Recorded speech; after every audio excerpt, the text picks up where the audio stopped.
So ito yung kanilang ano guys, parang tinatambayan guys ng mga bisita guys.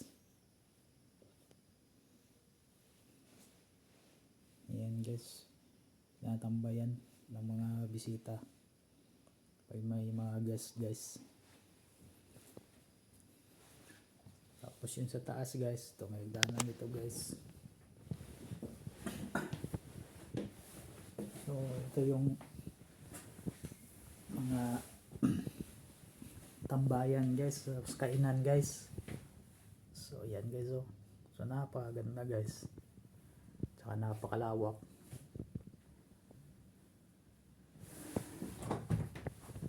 So pasok tayo guys, so silip lang guys. Ayan guys, oh.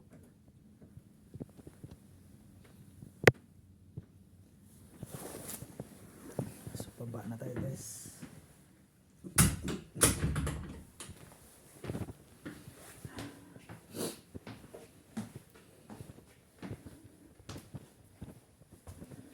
So yan guys, oh. Ito yung mga kabina guys. Yan, under maintenance pa to guys. Ayusin pa para sa summer season.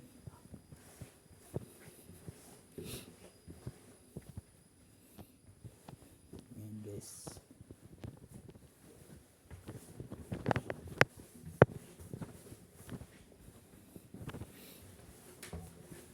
Ito yung pinakalikod niya guys.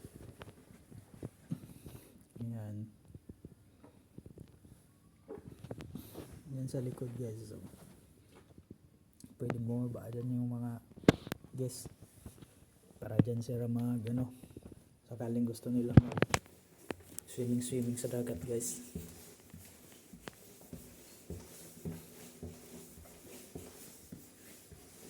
Ikot tayo dito guys.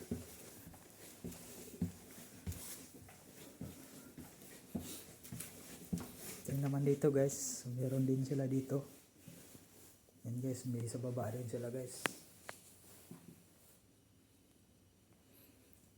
May 4 na kabina dyan guys.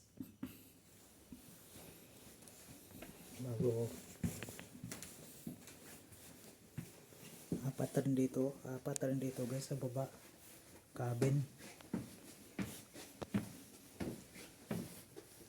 Para sa mga guest. Ayan guys, oh. Naman guys, napakaganda. Mamahalin talaga guys.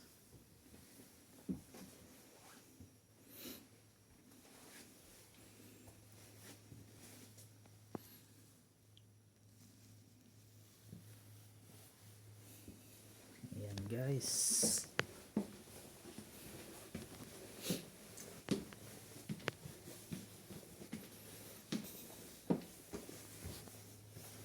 Bago sa taas naman ito guys, yun yung sa kapitan guys. Yun yung ano ng kapitan.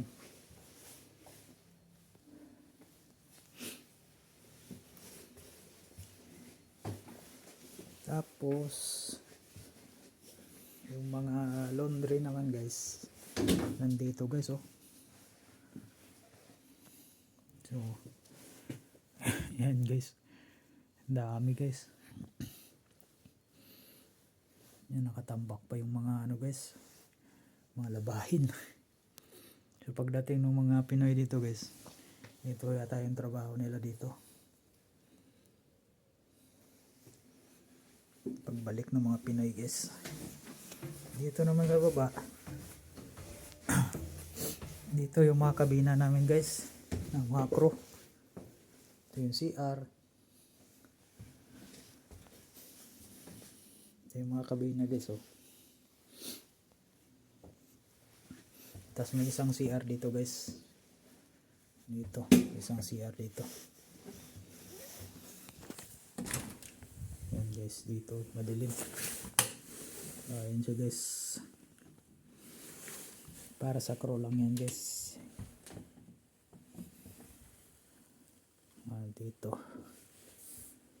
So makalat pa siya guys kasi under renovation pa to guys eh.